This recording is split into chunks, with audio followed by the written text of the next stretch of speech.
Bumida na naman ang Filipino designers sa Philippine Terno sa Cebu ang kanilang mga obra at likha sa agenda report ni Mary Ann Uy. Dinagsa ng mga kilalang designers at bisita mula Maynila ang Philippine Terno sa Cebu. Tampok dito ang mga obra ng mga Cebuano designer tulad nila Edwin Au, Protasio, June Escario at Carrie Santiago at mga Manila designer na si Joji Lloren at Joey Samson. Mga terno fabric mula Aklan ang inirampa ng mga modelo ni Edwin Au.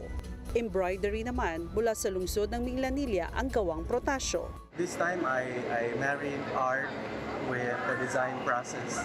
I tried to inspect the idea of unraveling fibers, thread. I was a bit anxious doing this, knowing that I will be on stage with Carrie Santiago, Joji Lloren, Junjun Iscario, Edwin Au, and Joey Samson. So there was pressure, but I thought I'll just do my best in my own way, in doing my own aesthetics. Ipinagmamalaki naman ni Joey Samson ang kanyang damit na gawa ng mga local weaver mula Batangas at Laguna. I'm very grateful to Carrie and his group for having me here for this year's edition of Philippine Terno Gala. Tradisyon na taon-taon ang The Philippine Terno Gala sa Cebu. Katuwang ng proyektong ito ang Cultural Center of the Philippines.